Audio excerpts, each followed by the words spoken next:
Assalamualaikum warahmatullahi wabarakatuh. Apa kabar sahabat-sahabat Iju Cenderawat Anak Paret? Kali ini pada pertemuan yang ketiga ini pada mata kuliah Sejarah Islam Asia Tenggara, kita akan melihat bagaimana perkembangan Islam di Indonesia. Sahabat-sahabat Iju Cenderawat Anak Paret, proses awal masuknya Islam di Indonesia.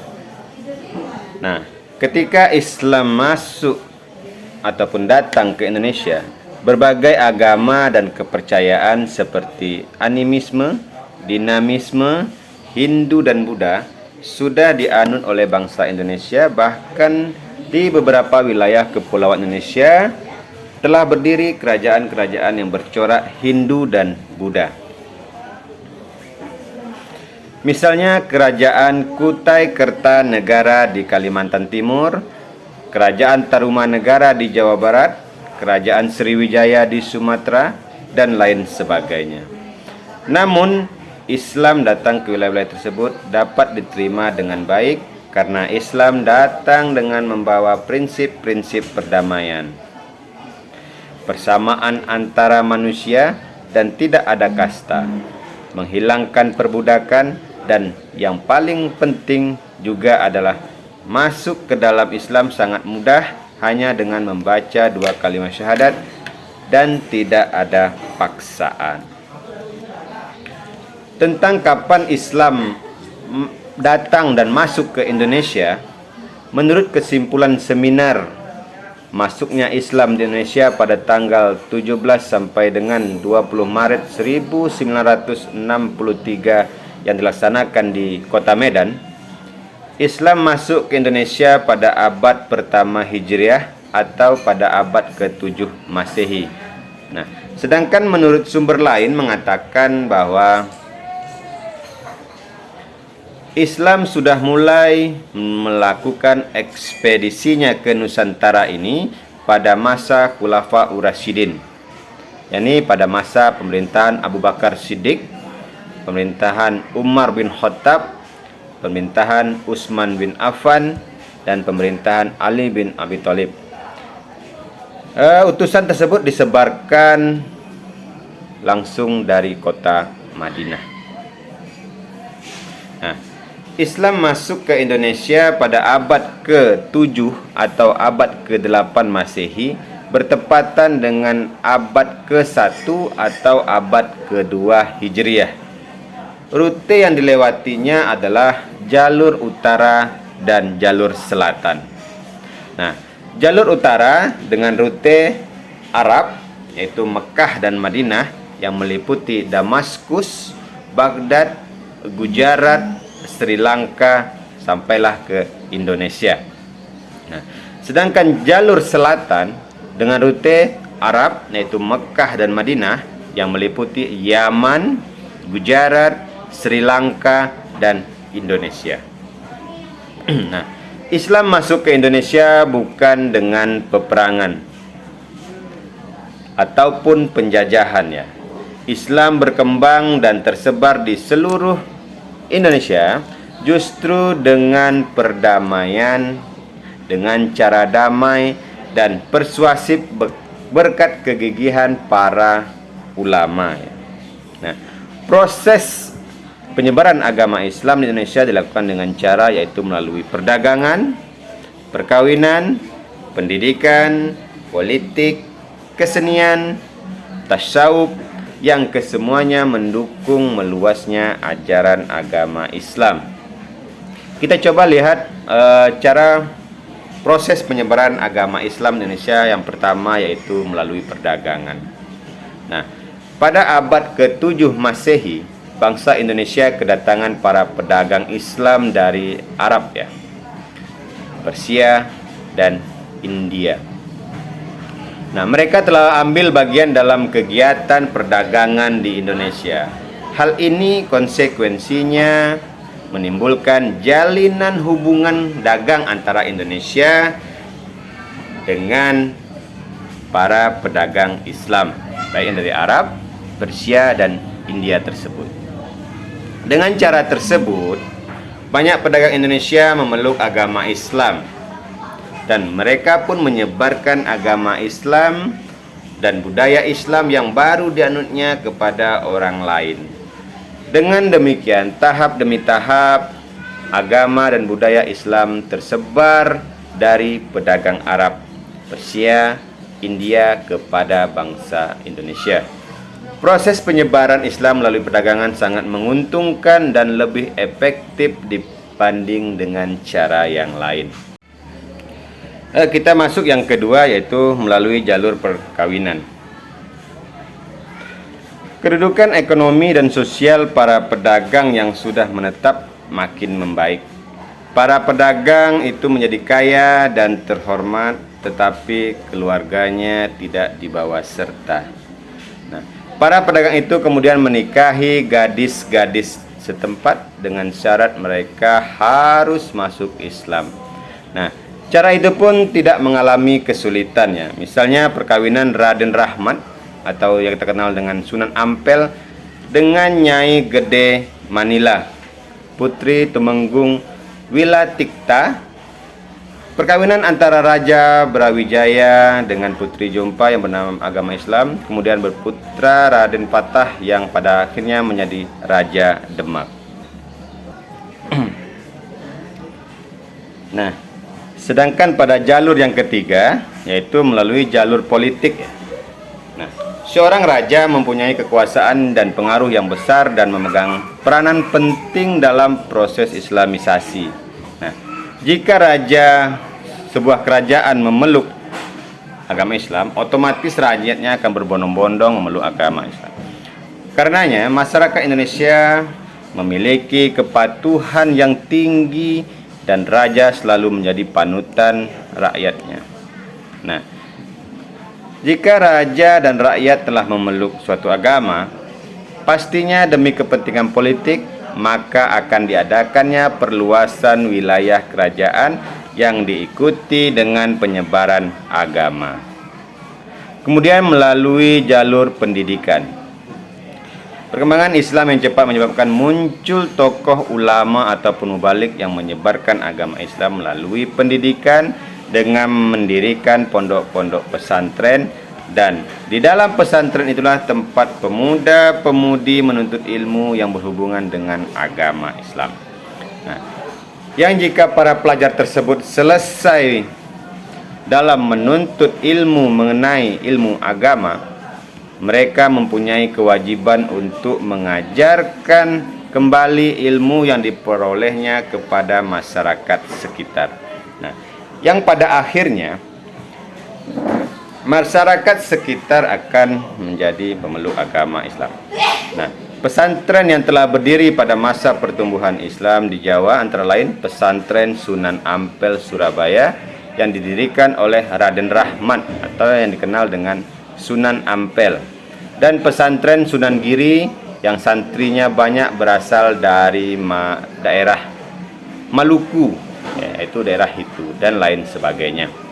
Nah, kemudian kita melihat dari segi seni dan budaya. Perkembangan Islam dapat melalui seni dan budaya seperti bangunan masjid, seni pahat, seni tari, seni musik, dan seni sastra.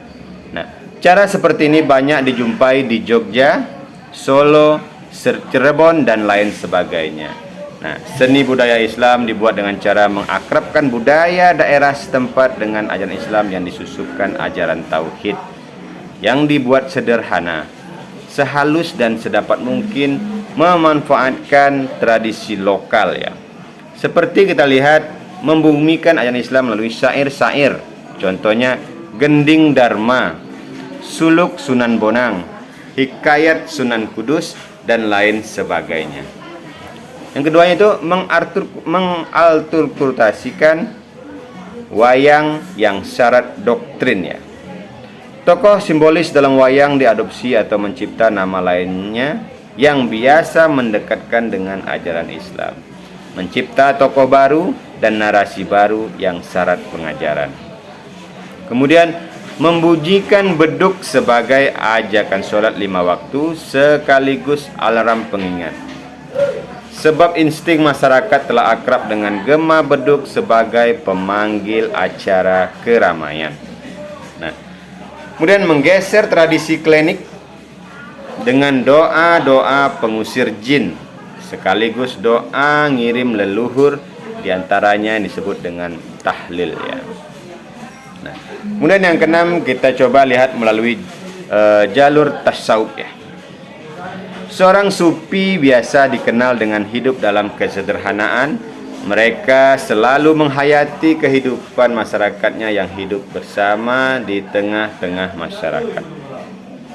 Para sufi biasanya memiliki keahlian yang membantu masyarakat dan menyebarkan agama Islam.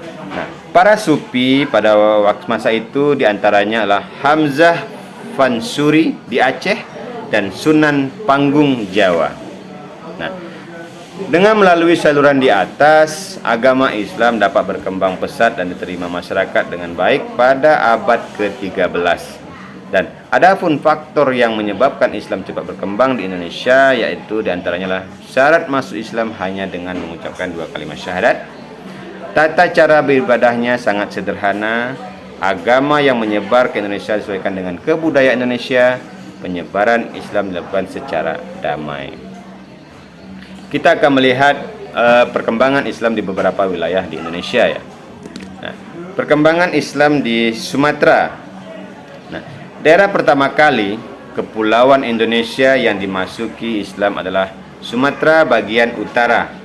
Nah, seperti Pasai, Perlak, karena wilayah Pasai dan Perlak letaknya di tepi Selat Malaka. Tepat lalu lintas kapal-kapal dari India. Nah, pada abad ke-13 sampai abad ke-15 Masehi, berdiri Kerajaan Samudra Pasai yang merupakan kerajaan Islam pertama di Indonesia. Kerajaan Samudra Pasai terletak di Kampung Samudra di tepi sungai dan berdiri sejak tahun 1961 Masehi. Raja-raja memerintah Samudra Pasai diantaranya yaitu Sultan Al-Malikul Saleh, kemudian Sultan Al-Malikus Zahir I, Sultan Al-Malikus Zahir II, Sultan Zainal Abidin, Sultan Iskandar. Nah, Persia dan Gujarat yang juga para mubalik Islam banyak menetap di bandar-bandar sepanjang Sumatera Utara. Mereka menikah dengan wanita-wanita pribumi yang sebelumnya telah diislamkan, sehingga terbentuklah keluarga-keluarga muslim. Kita akan melihat di masuk perkembangan Islam di Jawa ya. Maksudnya Islam di Pulau Jawa pada awalnya dibawa oleh pedagang muslim setelah berdirinya Kerajaan Malaka yang mencapai puncak kejayaannya pada masa Sultan Mansur Shah ya. Wilayah perdagangannya sangat luas sampai ke Demak, Jepara, Tuban, dan Giri. Melalui hubungan perdagangan tersebut, akhirnya masyarakat Jawa mengenal agama Islam. Adapun gerakan dakwah Islam di Pulau Jawa selanjutnya dilakukan oleh para wali songo ya, yaitu yang pertama Maulana Malik Ibrahim atau Sunan Gresik. Beliau juga dikenal sebagai disebut dengan sebutan Syekh Maghribi. Ia dianggap pelopor penyebaran Islam di Jawa. Beliau juga ahli pertanian, ahli tata negara, dan sebagai perintis lembaga pendidikan pesantren. Maulana Malik Ibrahim atau Sunan Gresik wafat pada tahun 1419 Masehi atau 882 Hijriah, dimakamkan di Gapura Wetan, Gresik. Yang kedua, Raden Ali Rahmatullah atau yang dikenal dengan Sunan Ampel ya. Ia dilahirkan di Aceh pada tahun 1401 Masehi. Ayahnya seorang orang Arab dan ibunya orang Cempa ya. Ia sebagai mufti dalam mengajarkan Islam, tak kenal kompromi dengan budaya lokal. Wejangannya terkenal Molimo yang artinya menolak mencuri, mabuk, main wanita, judi, dan madat yang marak di masa Majapahit. Beliau wafat di desa Ampel pada tahun 1481 Masehi. Jasa Sunan Ampel yaitu diantaranya mendirikan pesantren di Ampel Denta dekat Surabaya.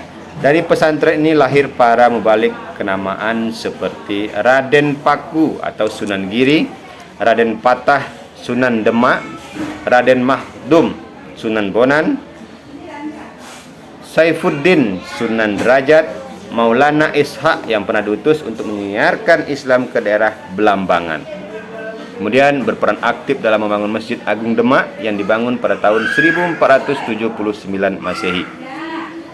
Kemudian mempelopori kerajaan Islam Demak dan ikut menobatkan Raden Patah sebagai Sultan pertama. Kemudian selanjutnya Sunan Giri atau dikenal dengan Raden Ainul Yakin atau Raden Paku ya. Ia putra Syekh Yakub bin Maulana Ishak. Ia sebagai ahli fikih dan menguasai ilmu falak, di mana di masa menjelang keruntuhan Majapahit ia dipercaya sebagai raja peralihan sebelum Raden Patah naik menjadi Sultan Demak. Ketika Sunan Ampel wafat, ia menggantikannya sebagai mufti tanah Jawa. Kemudian Sunan Bonang atau Mahdum Ibrahim, putra Sunan Ampel, lahir pada tahun 1465, sempat menimba ilmu ke Pasai bersama Raden Paku. Beliaulah yang mendidik Raden Patah dan beliau wafat pada tahun 1515 Masehi.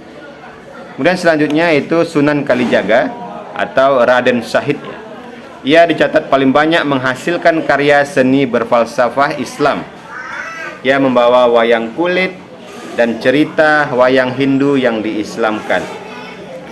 Sunan Giri sempat menentang karena wayang beber kala itu menggambarkan manusia utuh yang tidak sesuai dengan ajaran Islam. Kalijaga mengkreasi wayang kulit yang bentuknya jauh dari manusia utuh. Ini adalah sebuah usaha ijtihad di bidang fikih yang dilakukannya dalam rangka dakwah Islam.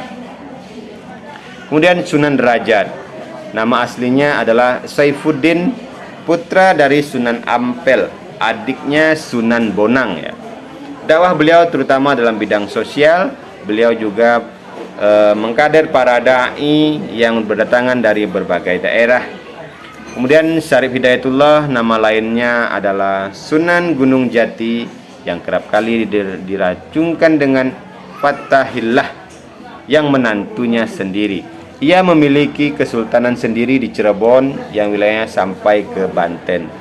Ia juga satu pembuat soko guru Masjid Demak selain Sunan Ampel ya. Nah, Sunan Kalijaga dan Sunan Bonang, keberadaan Syarif Hidayatullah dengan kesultanannya membuktikan ada 3 kekuasaan Islam yang hidup bersamaan pada waktu itu, yaitu Demak, Giri, dan Cirebon. Hanya saja Demak dijadikan sebagai pusat dakwah, pusat studi Islam sekaligus kontrol politik para wali. Kemudian Sunan Kudus ya. Nama aslinya adalah Ja'far Shadiq, lahir pada pertengahan abad ke-15 dan wafat tahun 1550 Masehi atau 960 Hijriah. Beliau berjasa menyebarkan Islam di daerah Kudus dan sekitarnya. Ia membangun Masjid Menara Kudus yang sangat terkenal dan merupakan salah satu warisan budaya Nusantara. Kemudian selanjutnya Sunan Muria. Nama aslinya adalah Raden Prawoto atau Raden Umar Said, putra Sunan Kalijaga. Beliau menyebarkan Islam dengan menggunakan sarana gamelan, wayang, serta kesenian daerah lainnya. Beliau dimakamkan di Gunung Muria di sebelah utara kota Kudus. Nah, itulah tadi perkembangan Islam di Pulau Jawa. Kita akan coba melihat perkembangan Islam di Sulawesi ya. Nah, masuknya Islam di Pulau Sulawesi tidak terlepas dari peranan Sunan Giri di Gresik. Hal ini karena Sunan Giri melaksanakan pesantren yang banyak didatangi oleh santri-santri dari luar Pulau Jawa seperti Ternate dan Situ. Di samping itu, beliau mengirimkan murid-muridnya ke Madura, Sulawesi, Maluku, dan Nusa Tenggara. Nah, pada abad ke-16 di Sulawesi Selatan telah berdiri kerajaan Hindu Goa dan kerajaan Talo. Nah, penduduknya banyak memeluk agama Islam karena berhubungan dengan Kesultanan Ternate. Nah, pada tahun 1538, pada masa pemerintahan Somba Opu, kerajaan Goa dan kerajaan Talo banyak dikunjungi oleh pedagang Portugis. Selain untuk berdagang, mereka juga bermaksud untuk menyumbangkan agama Katolik, akan tetapi Islam lebih dahulu berkembang di daerah tersebut. Nah, kemudian kita akan lanjut kepada perkembangan Islam di Pulau Kalimantan. Berdasarkan prasasti yang ada, sekitar abad ke-5 Masehi, di Kalimantan Timur telah ada kerajaan Hindu, yakni Kerajaan Kutai. Sedangkan kerajaan-kerajaan Hindu yang lain adalah Kerajaan Sukadana di Kalimantan Barat, Kerajaan Banjar di Kalimantan Selatan. Nah, pada tahun abad ke-16, Islam memasuki daerah Kerajaan Sukadana, bahkan pada tahun 1590 Kerajaan Sukadana resmi menjadi kerajaan Islam. Yang menjadi sultan pertamanya adalah Sultan Giri Kusuma. Nah, setelah itu digantikan oleh putranya yang bernama Sultan Muhammad Safiuddin. Nah, beliau banyak berjasa dalam pengembangan agama Islam karena bantuan seorang mubalik yang bernama Syekh Samsuddin. Nah, di Kalimantan Selatan pada abad ke-16 Masehi masih ada beberapa kerajaan Hindu, antara lain Kerajaan Banjar, Kerajaan Negara Dipa, Kerajaan Kahuripan, dan Kerajaan Daha. Nah, kemudian kerajaan-kerajaan ini berhubungan erat dengan Kerajaan Majapahit. Nah, ketika Kerajaan Demak berdiri, para pemuka agama di Demak segera menyebarkan agama Islam ke Kalimantan Selatan. Raja Banjar, Raden Samudra masuk Islam dan ganti nama dengan Suryanullah. Sultan Suryanullah dengan bantuan Demak dapat mengalahkan Kerajaan Negara Dipa. Setelah itu agama Islam semakin berkembang di Kalimantan. Nah, keperkembangan Islam di Maluku ya. Penyebaran Islam di Maluku tidak terlepas dari jasa para santri Sunan Derajat yang berasal dari Ternate dan Hitu. Islam sudah dikenal di Ternate sejak abad ke-15. Pada saat itu hubungan dagang dengan Indonesia Barat, khususnya daerah Jawa, dengan lancar.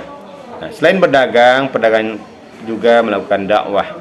Nah, pada abad ke-16, perkembangan Islam di Indonesia agak terhambat dan menghadapi tantangan berat karena kedatangan bangsa Portugis pada tahun 1512 dan Spanyol pada tahun 1521 dengan membawa penyiaran agama Nasrani.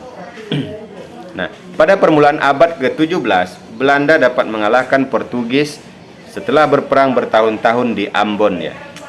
Nah, sementara itu kerajaan Ternate dan Tidore selalu bertentangan sehingga menjadi lemah dan tidak mampu membendung meluasnya VOC ke Maluku Utara. Nah, begitu ya. Nah, dalam rangka mempertahankan wilayah dan kelangsungan pengembangan Islam, maka kerajaan-kerajaan Islam tidak dengan mudah menyerah, bahkan mengadakan perlawanan terhadap penjajah. Sehingga banyak berjatuhan pahlawan-pahlawan muslim, antara lain Sultan Iskandar Mahkota Alam dari Aceh, Sultan Agung dari Mataram, Sultan Ageng Tirtayasa dari Banten, Sultan Hasanuddin dari Makassar, Sultan Babullah dari Ternate, Imam Bonjol dari Sumatera Barat, Tengku Umar dari Aceh, Pangeran Diponegoro. Nah, jadi sangat panjang sekali ya. Nah, peranan perkembangan Islam di Indonesia pada masa penjajahan.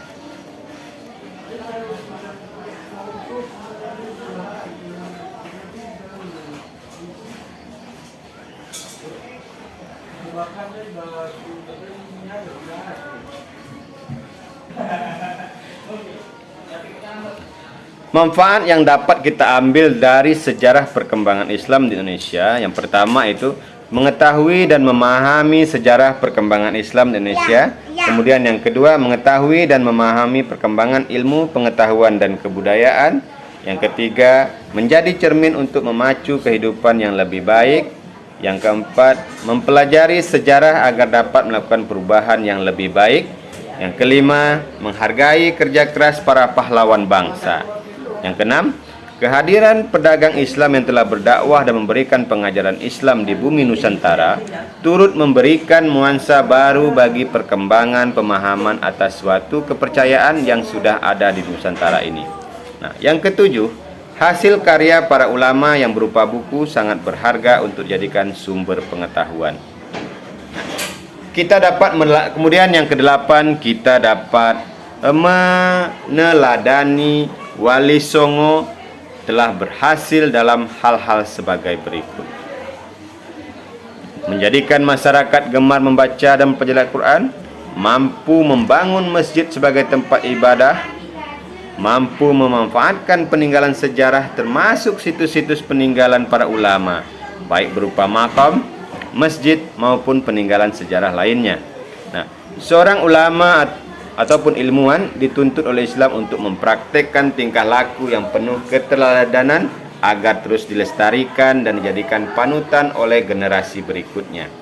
Dan para ulama dan umara bersatu padu mengusir penjajah meskipun dengan persenjataan yang tidak sebanding. Hikmah perkembangan Islam di Indonesia.